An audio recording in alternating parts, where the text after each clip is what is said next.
दोस्तों नमस्कार, मैं राहुल पांडे और हमारे विशेष कार्यक्रम में आप सभी का स्वागत है। और आज हम बात करेंगे महाराष्ट्र और झारखंड चुनाव को लेके। जिस तरह से महाराष्ट्र के अंदर में जो सीटों को लेके एनडीए में जो सिर फटोबल हो रहा है, इस पूरे विषय पे चर्चा पे बात करने के लिए हमारे साथ अनिल भाई पटेल हैं। अनिल जी, पहले तो आपका स्वागत है। जी नमस्ते सर। अनिल जी, महाराष्ट्र के अंदर में इंडिया गठबंधन कैसे रणनीति बनाने जा रही है? देखिए, जो खबरें छन के आ रही, कल रात को उनकी देर रात तक बैठक हुई थी, आज भी उन लोग की बैठक हुई है। कहा जा रहा है लगभग 70-80% सीटों पर उनकी सीट शेयरिंग हो गई है। बताया जा रहा है कि मुंबई में जिस तरह शिवसेना का पलड़ा भारी है तो वहाँ ज़्यादा सीटें वहाँ दी जाएगी। पश्चिमी महाराष्ट्र में जो है वो शरद पवार यानी कि एनसीपी की शरद पवार जो है उनकी पलड़ा भारी, तो वहाँ उनको दी जाएगी। कोंकण और विदर्भ की बात करें तो वहाँ कांग्रेस को ज़्यादा सीट जाएगी। कोंकण की बात करें तो वहाँ एनसीपी और जो शिवसेना है उसको भी दी। इस तरह से कुछ सेटिंग हो रही है, मतलब 220-230 के आसपास की बात होगी क्लियर। कुछ सीटें ऐसी होंगी जहाँ पर बात फंस सकती है, या यूँ कहें कि आज खबरें जो आ रही थी गोदी मीडिया के हिसाब से कि भाई 60-65 सीटों पर उद्धव ठाकरे ने अल्टीमेटम दे दिया है और ये सब बातें आ रही थी। लेकिन मेरा ये मानना है राहुल कि जिस हिसाब से गलतियां हुई हैं कांग्रेस से, खास करके मध्य प्रदेश, छत्तीसगढ़, राजस्थान और हरियाणा में भी, उसको अब यहाँ नहीं दोहराएगी। उसको पता चल गया है कि सब कुछ अगर अब ऐसा कुछ करेंगे तो गड़बड़ करेंगी। मेरे हिसाब से जो वहाँ लोग कह रहे हैं, जिनसे बात हुई है, कि 6-7 फॉर्मूला पे वो लोग काम कर रहे हैं। नंबर 1, कैसे भी करके एक फॉर्मूला तैयार किया जाए जिससे सभी इंडिया गठबंधन के सभी लोग यहाँ पे लड़ सकें। जैसे कि कल तुमने कहा था कि अखिलेश भी गए हैं, तो आज अखिलेश पहुँचे हैं वहाँ कितनी सीटें पर लड़ सकते हैं। वो 6-7 सीट मांग रहे हैं, तो उसमें से 3 सीट शायद उनको 2 या 3 सीट दी जा सकती है, क्योंकि भूतकाल में उनके भी 2 एमएलए वहाँ थे। दीदी को भी तैयार वहाँ किया जा रहा है, ममता दीदी को, कि आप भी आइए, कम से कम एक सीट पर आप लड़िए। लेकिन दीदी बोल रही कि, और 3 सभाएँ करी, क्योंकि वहाँ अच्छी खासी बंगाली पब्लिसिटी और महिलाओं में अपील करती हैं वो। वाम दल हैं, उनको भी कहा जा रहा है कि आप भी आके लड़िए। एक रणनीति तो ये है, और शायद मुझे इसलिए लग रहा है कि जो 30-40 सीट छोड़ने की बात बन गई, वो इसीलिए हो रही है कि इन लोगों को भी कैसे भी करके वहाँ सेट किया जा सके। मुझे लग रहा है तेजस्वी को भी कहा जाएगा, या ये ऐसा कुछ लोगों को भी कहा जाए कि आप भी आके 1-2 जितने भी यानी इंडिया के गठबंधन, ताकि साथ दिखे। क्यों? हाँ। बताऊं क्यों। क्योंकि देखिए, जब जम्मू कश्मीर का शपथ विधि था, देखो इंडिया गठबंधन के सब लोग वहाँ थे, चाहे वहाँ पर आम आदमी पार्टी के लोग भी थे, वहाँ पर जो कहते हैं कांग्रेस भी थी, वहाँ महबूबा मुफ्ती भी थी, सब लोग थे वहाँ पर। उसी तरीके से इंडिया गठबंधन को ये बात अब समझ में आ गई कि अकेले अकेले लड़ेंगे तो हमको नुकसान होगा, और इस बात को ध्यान में रख के उन्होंने एक बात तो ये नक्की की। दूसरी बात नक्की ये की कि उसके अलावा भी छोटे छोटे वहाँ पक्ष हैं। वहाँ सेतकर पार्टी है, आम्बेडकर, जो प्रकाश आम्बेडकर, उनकी पार्टी है, और कुछ पार्टियां हैं छोटी छोटी। वो इन एक दो सीट वाले, उनको कैसे समाहित किया जाए ताकि वोट न तोड़ें वो।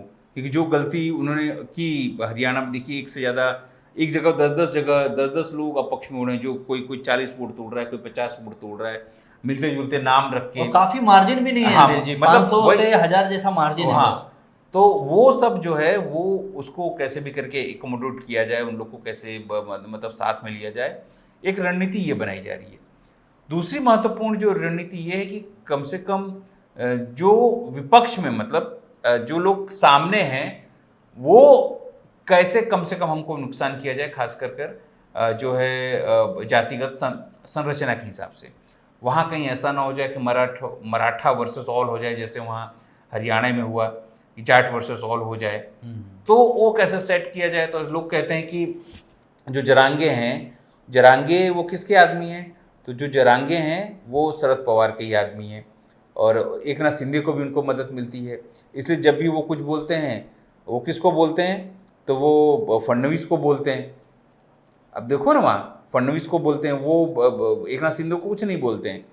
और सबसे बड़ी बात ये की है कि वहाँ 5 लोग को देखिए। एक समय शरद पवार तो खुद सीएम रह चुके हैं एक समय के, एकनाथ शिंदे खुद सीएम हैं अभी, उद्धव ठाकरे वो भी सीएम रह चुके हैं, फडणवीस वो भी सीएम रह चुके हैं, अब डेप्यूटी सीएम हैं।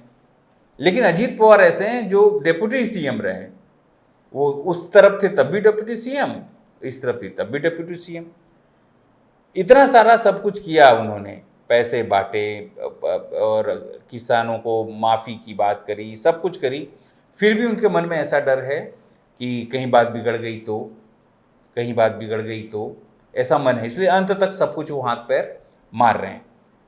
कांग्रेस की बात यह है कि अगर वो जीत जाती हरियाणा और कश्मीर में भी अच्छा प्रदर्शन करती तो उसकी स्थिति होती 120-130 सीट वो वहाँ मांग रहे हैं, लेकिन इतनी सीट देने के लिए जो उद्धव ठाकरे तैयार नहीं है। वो कह रहे हैं आप कम से कम 80-90 सीट लीजिए, हमको ज़्यादा लड़ने दीजिए, क्योंकि आपकी क्रेडिबिलिटी एक बार कम हो चुकी है।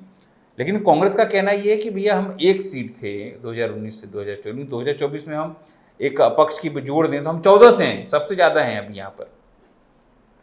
अब इसी बात को लेकर थोड़ा खटराग है, लेकिन वो थोड़ा जो शरद पवार हैं वो थोड़ा होशियार आदमी है, उनको पता है कैसे, और उन्हीं पर आप देखिए ये सब कुछ निर्भर करता है कि कैसे लोगों को जोड़ के रखते हैं।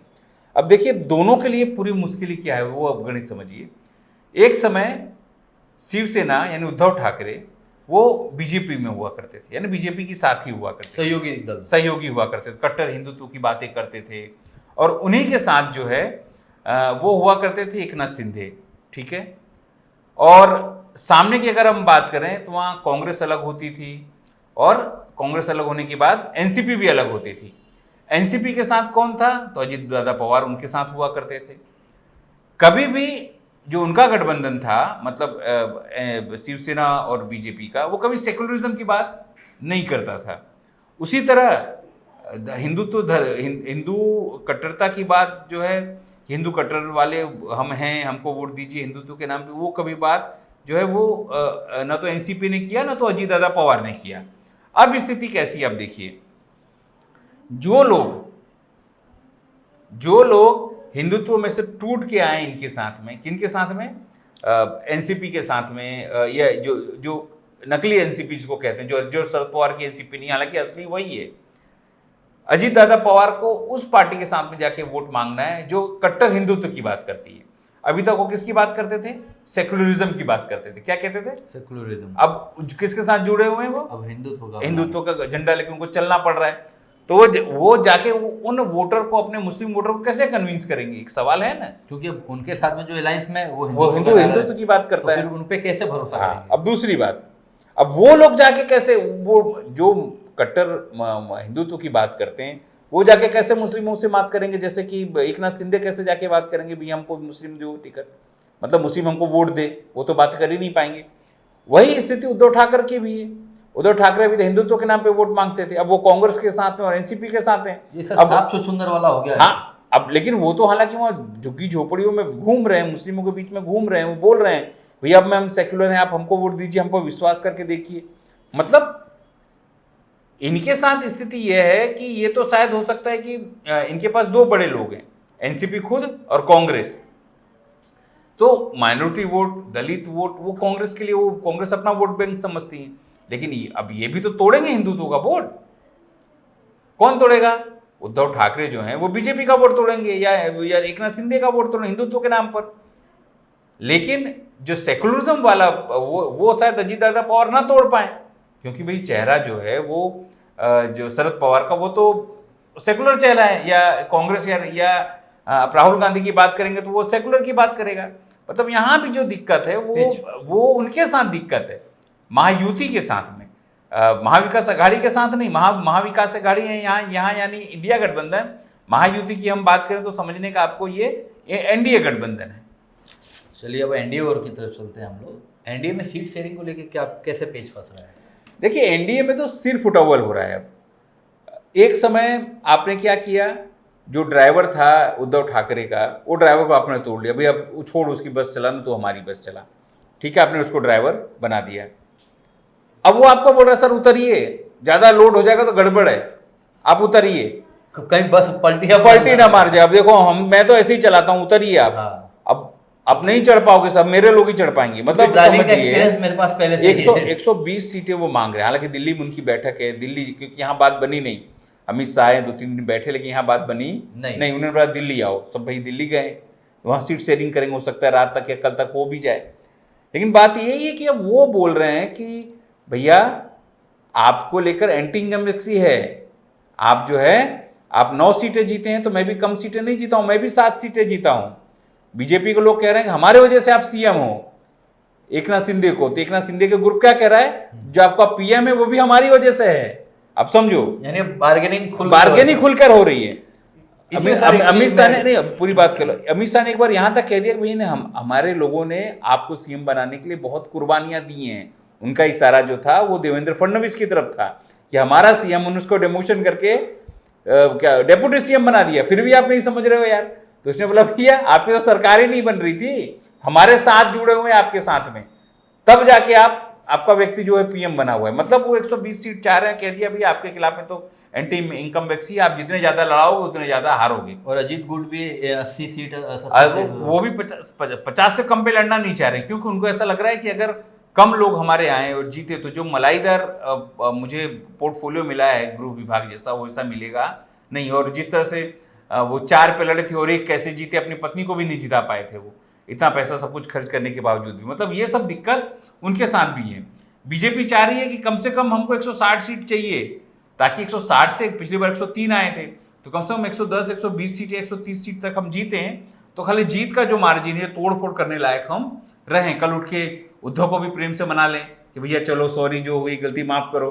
क्यों? क्योंकि उनको पता है अभी भी हिंदुत्व का जो चेहरा है वो बाला साहब ठाकरे थे। मूल हिंदुत्व का जो चेहरा है वो तो कभी वहां भाजपा रही नहीं, भाजपा को हिंदुत्व का एजेंडा पकड़ाने वाले बाला साहब ठाकरे थे। मतलब वहां ज्यादा गड़बड़ी है।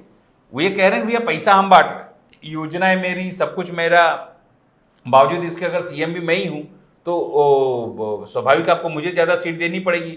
और उसकी राजनीति ये है कि अगर ज्यादा सीट आएंगी मेरी जीत के तो मेरी दावेदारी पक्की, नहीं तो जिस तरह उद्धव को ये लोग ने दूध में मक्खी निकाल के फेंक दिया, कल मुझे भी फेंक सकते हैं, कल उद्धव के साथ जाके लोग खड़े हो सकते हैं पीछे। अब यही सब मिलके वहां गुणागणित हो रहा है और बात समझ में आ रही नहीं है। कुल मिला के ये है कि अब चुनाव प्रचार करने से पहले सभी पार्टियां अपने लोगों को जो है वो तैयार कर लेना चाहती हैं।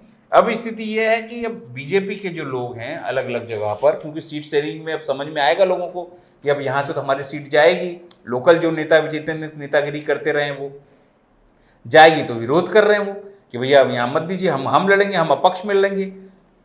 सवाल ये है कि बीजेपी की भी बुरी गत होगी। इतना आसानी हरियाणा नहीं था, वो 90 सीट था, आपने सब कुछ कंट्रोल कर लिया। ये महाराष्ट्र 288 सीट है, यहाँ कब कैसे लोग कटेगा, आपको कैसे नुकसान पहुंचाएगा, वो एक देखने वाली बात होगी। हालांकि कांग्रेस के लिए भी आसान नहीं है ये, या जो महायुति है उसको जिस तरह मुश्किल है उसी तरह महाविकास अघाड़ी को भी मुश्किल है। वो सब कैसे करेंगे वो मजेदार बात होगी। अभी 2-3 दिन में और देखना होगा कैसे क्या होता है कुछ उसमें अपडेट। इसी में मैं एक बात ऐड करना चाहता हूँ सर, कि कल जिस तरह से एनडीए के जितने भी सीएम थे सब एकत्रित हुए थे और उसके अंदर में नीतीश कुमार देखने को नहीं मिले। देखो नीतीश कुमार कई दिनों से नाराज चल रहे हैं। आप वो बोल सकते हैं कि हम जो है बीमार चल रहे हैं। ये देखो, इसके पहले भी जो इनकी जीएसटी की बैठक हुई थी काउंसिल, उसमें भी नीतीश कुमार नहीं आए थे। नाराज 2-3 चीज़ों को लेकर है। एक तो वहाँ जो गिरिराज सिंह है अपने बूते पर, बीजेपी भले मना कर रही है, पीछे से बीजेपी है, अपने बूते पर हिंदू स्वाभिमान यात्रा निकाल रहे हैं। उसको लेकर हालांकि जेडीयू ने अपनी तरफ से मना कर दिया है। आरजेडी खुल के बोल रही है अगर ये इसका माहौल ख़राब होगा तो अच्छा नहीं होगा, क्योंकि माहौल ख़राब करने का पूरा प्रयत्न हो रहा है। यादव ने भी बोल दिया, बोले मैं भी रोड पे उतर जाऊंगा, और यहाँ तक चिराग पासवान ने भी मना कर दिया। लेकिन देखिए, अभी भी चिराग पासवान हो या नीतीश कुमार की पार्टी, उसने खुलकर विरोध नहीं किया। उसने मना किया भी हमारा मन नहीं है इसमें, हम इंट्रोड्यूस नहीं है, हम हमारा कोई हाथ नहीं है। मतलब अपने जो माइनॉरिटी वोट हैं उसको समझाने का इन्होंने प्रयत्न किया है। लेकिन तेजस्वी यादव जिस तरह खुल के देखिए, तेजस्वी यादव ने सीधे तौर पर नीतीश कुमार को टारगेट नहीं किया। अभी भी समझो आप, पिछले कई महीनों से आप देखो नीतीश कुमार के बारे में, अपने चचा के बारे में, परशुराम चचा के बारे में कुछ नहीं बोल रहे हैं तेजस्वी यादव। उनको कहीं ना कहीं आस है कि महाराष्ट्र अगर हम जीतते हैं, अगर झारखंड जीतते हैं तो स्थिति पलट सकते हैं और परशुराम चाचा एक बार फिर से हमारी तरफ आ सकते हैं। हालांकि लोग पीछे से अलग अलग जो वहाँ के पत्रकार वो कहते भी हो सकता है इनको पीएम पद का चेहरा ही बना दिया जाए, क्योंकि भाई पीएम पद तो पहले भी बना ही रहे थे ना इनको, भाई आप करिए, सब मिल के बात करेंगे, सब कुछ करेंगे। लेकिन हालांकि इनकी कुछ मजबूरियाँ नहीं होंगी। हालांकि अभी तक कोई स्पष्ट बात आई, लोग कहते हैं कि इनके जो लोग थे उनको ईडी की दबिश थी या ईडी करवा रही है, लेकिन जो बहुत सारे मुद्दे हैं, जब जैसे कि कहा गया था कि भी आप लोकसभा के साथ ही हम आपका इलेक्शन करवा देंगे, वो भी नहीं हुआ। इसके बाद कहा जातिगत जनगणना में आप हमारा सपोर्ट करिए, वो भी ठंडे बस्ते में डाल दिया। इनको कहा गया था हम आपको बहुत सारा माल मलिदा देंगे बजट के नाम पर, वो भी कुछ नहीं मिला। रोड मिला और ऐसी जगह पर इनको इंडस्ट्रियल एरिया दे रहे जहाँ पर रोड है ही नहीं, यहाँ पर चलेगा ही नहीं काम। और इनको मंत्रालय भी ऐसा दिया, पशु संवर्धन और ऐसा सब कुछ दिया है। मतलब इससे अच्छा तो जीतन राम मांझी को दिया है, स्मॉल एंड स्केल मीडियम वो दिया है। मतलब अब आप देखो क्या बोलते हैं, सीधे तौर पे चिराग पासवान को भी अच्छा मिला है। मतलब इनको लग रहा है कि यहाँ गया और मेरा नुकसान हुआ, इससे अच्छा वहां गया होता तो शायद पीएम पद की रेस में होता, हो सकता पीएम होता। तो भाई मिलाकर तो यही है, 12 इनके 16 वो अगर नहीं होते तो नहीं पता, तो जितना यहाँ घट रही है उतना वहां बढ़ जाती। और जो लोग बॉर्डर पे बैठे होते हैं वो देखते हैं कि कहाँ जाने में फायदा है, वो इनके साथ आते हैं। स्वाभाविक वो 240 जीतने के बाद भी कम और ये लोग 232 जीतने के बाद भी, मतलब सब मिला के भी मामला बन सकता है। लेकिन अभी भी आस जो है राजनीति में कभी टूटती नहीं है, इसलिए वो भी राह देख रहे हैं कि भैया देखो महाराष्ट्र इसमें क्या परिणाम आता है, इसके बाद कुछ होगा। लेकिन ये बात 100% सही है कि नीतीश कुमार जो है वो नाराज हैं, इसलिए ऐसी बैठकों में वो नहीं जा रहे हैं। अनिल जी, महाराष्ट्र और झारखंड को जीतने के लिए आरएसएस अब क्या गेम प्लान कर रही है? देखिए 10 साल में आरएसएस ने भी सत्ता की मलाई चखी है, चाहे वो एनजीओ के नाम पर एजुकेशन में घुसखोरी करनी हो, या अपने लोगों को इनडायरेक्टली तरीके से सचिवालय में स्थान दिलाना हो, भर्ती प्रक्रिया में स्थान दिलाना हो, अपने बड़े बड़े जो कार्यालय उसको होटल की तरह बनवाना हो, सब सुख सुविधाएं भोगी हैं इसमें। ऐसा नहीं कि सत्ता की मलाई आरएसएस ने नहीं चाटी, सत्ता की मलाई आरएसएस ने चाटी है और अभी उसका सत्ता सुख भोग रही है। तो उसको भी पता है कि सत्ता न होने का क्या मतलब है। आप नरेंद्र मोदी का विरोध करते करते आप अगर बीजेपी का विरोध करेंगे और सत्ता में से अगर बीजेपी चली जाती है तो आपके हाथ में क्या, नील बटा सन्नाटा। और इसलिए देखिए अपने मूल एजेंडे पर पहले क्या बोलते थे मोहन भागवत, सभी देश में जितने लोग हैं सब भारत माता की संतानें हैं, हमारी और मुस्लिमों की डीएनए एक है, यही सब बोलते थे ना। भाईचारा होना चाहिए, ये होना चाहिए, किसी को अपने आप में बोलते हैं ना कि वहम नहीं पालना चाहिए, वो भगवान है, लोग नक्की करेंगे, स्वार्थी हैं, फलाना है, ढीकना है। फिर अचानक यूटर्न लेके हिंदू हैं हिंदू हैं हिंदू हैं, हम सब हिंदू हैं, बटेंगे तो कटेंगे। हाँ, ये सब बातें हमको ताकतवर होने की जरूरत है, और उसका बहराइच में हम लोग को नमूना देखने को मिला। अगर शायद कोई दूसरी सरकार होती तो उनकी इस बयान पर आज उनको जेल हो गई होती, क्योंकि उन्होंने उसके जनक भास्कर लोगों को उसकेरा है, लोगों को बरगलाया है। लेकिन ठीक है, अभी सरकार अब इन्हीं की है, सब कुछ है। तो अब आरएसएस ने जिस तरह से गुप्त प्लान बनाया है वो यही है कि जिस तरह से गुप्त बैठकें करिए, सामाजिक बैठक करिए, छोटे छोटे बैठकों करिए, और कहा जाता है कि खाली पूरे महाराष्ट्र में 2000 से ज़्यादा बैठकों का पहले चरण में, मतलब अभी, फिर दूसरा जब करना तो 3000, मतलब 5000 से ज़्यादा जो बैठकें छोटी मोटी करेंगे, गली नुक्कड़ जाके लोगों को समझाएंगे, हिंदुत्व की अलग जगाएंगे और कैसे लोग हो सके। क्योंकि जिस तरह से लोकसभा चुनाव में इनकी स्थिति बिगड़ी और वो खाली उत्तर प्रदेश और महाराष्ट्र ने मिलकर इनको हरा दिया, नीचे ला दिया था, बीजेपी को हरा ही दिया था, तो जुड़े नानी फैक्टर से।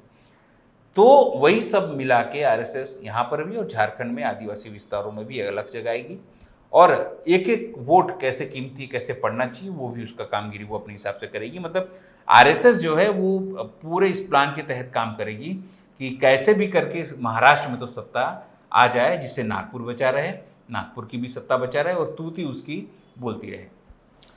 अनिल जी, आपका धन्यवाद। आपने हमारे तमाम दर्शकों को हरियाणा, जिस तरह से महाराष्ट्र और क्या कहते हैं हरियाणा में भी अवगत करवाया, और उसके बाद अभी झारखंड पे भी नज़र आप बनाए रखे हैं। तो दोस्तों अभी के लिए बस इतना ही, और हमारे कार्यक्रम आपको किस तरह लग रहा है उसे हमें कमेंट बॉक्स में लिखें और सब्सक्राइब करें। नमस्कार।